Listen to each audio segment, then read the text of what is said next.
آج مہرین اداس بیٹھی تھی. وہ کسی گہری سوچ میں گم تھی. مہرین، بیٹا مہرین، دادی کی آواز آئی تھی. آواز سن کر مہرین جھٹ پٹ اٹھی اور دادی کی طرف لپکی. ارے میری بچی، تو کیسی ہے؟ میں ٹھیک ہوں دادی، الحمدللہ. ویسے تمہاری ماں کہاں ہے؟ امی تو بازار گئی ہیں. ویسے دادی ماں، آپ کا کیسے آنا ہوا؟ ایسے ہی بیٹا، تیری یاد آئی تو میں چلی آئی. ماتھا چومتے ہوئے. ویسے میری بچی، تو کیوں اتنی اداس ہے؟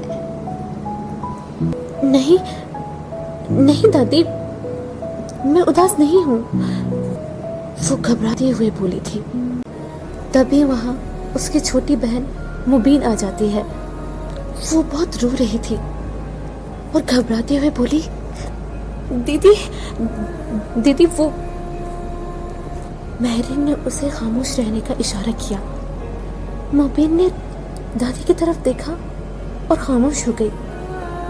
بیٹی مبین، کیا ہو گیا؟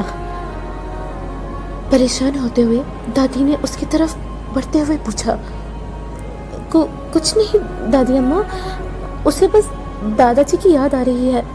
آپ تو جانتی ہیں نا کہ وہ دادا جی کی کتنی لاڈلی تھی. یہ روز انہیں یاد کرتی ہے. آپ پریشان نہ ہو. دادی کا بیگ پکڑتے ہوئے کہا. چلے، میں سامان اوپر کمرے میں شفٹ کر دیتی ہوں. مبین، تو کھانا لگا دے. ہم بھی نا کیا باتوں میں لگ گئے. وہ وہاں سے چلی گئی تھی. مبین، بیٹا مبین، ذرا ادھر آؤ. وہ دادی کی آواز پر باورچی خانے کی طرف جاتے جاتے رک گئی تھی. جی دادی. بیٹی ذرا یہاں بیٹھ. مخالف کرسی کی طرف اشارہ کر کے بولا. جی دادی، کیا ہو گیا؟ گھبراتے ہوئے دوپٹہ سمیٹ کر کرسی پہ بیٹھ کے بولا. یہاں مہرین دادی کا سامان سیٹ کرتے ہوئے سوچ رہی تھی کہ میں کیا کروں، میں کیسے سب ٹھیک کروں. یہاں میرے ابا موت اور زندگی کے بیچ لڑ رہے ہیں، اور وہاں میری دوست شائمہ مشکل میں پھنسی ہے، اور میرے امتحان بھی شروع ہونے والے ہیں. میرے ابا کا خواب تھا مجھے کچھ بنتے ہوئے دیکھنا.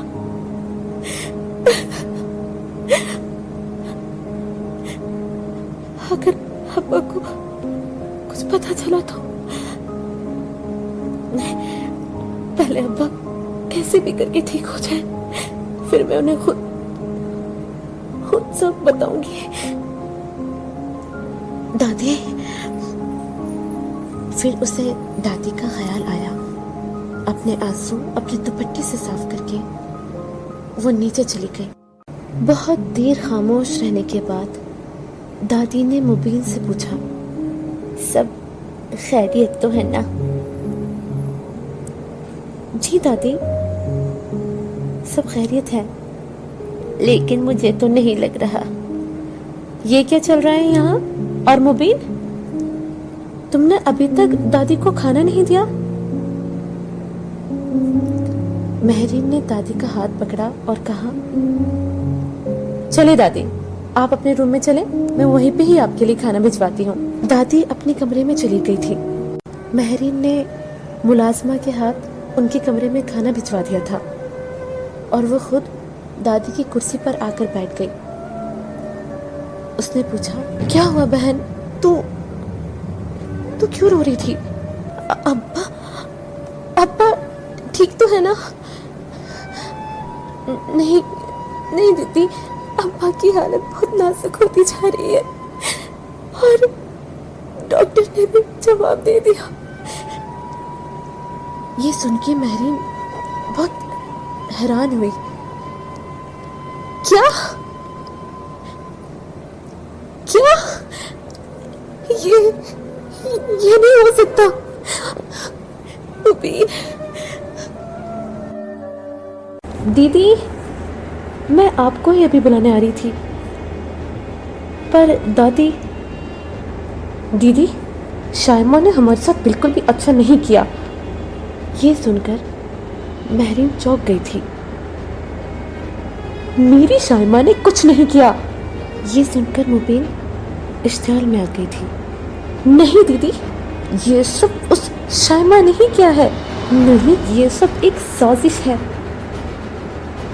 مہرین نے کہا تھا. سازش؟ کیسی سازش؟ جی ہاں تو اس کا پہلا باب یہاں پہ ختم ہو گیا ہے. دوسرے باب کے لیے آپ کو تھوڑا سا انتظار کرنا پڑے گا. ناول کی اگر بات کی جائے میرے لیے بھی یہ پہلا ایکسپیرینس ہے کہ میں کوئی ناول ریڈ کر رہی ہوں.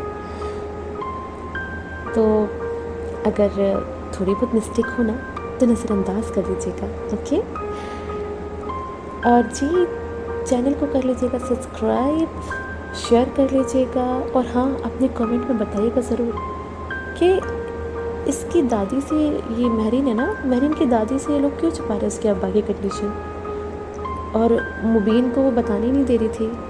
اور جو اس کی دوست ہے شائمہ, اس نے سازش کی ہے کوئی. ہے یہ تو سارے سوال کے جواب اگلے باب میں ملیں گے. تب تک کے لیے آپ لوگ اپنا خیال رکھیں, مجھے رکھیں دعا میں یاد. اللہ حافظ.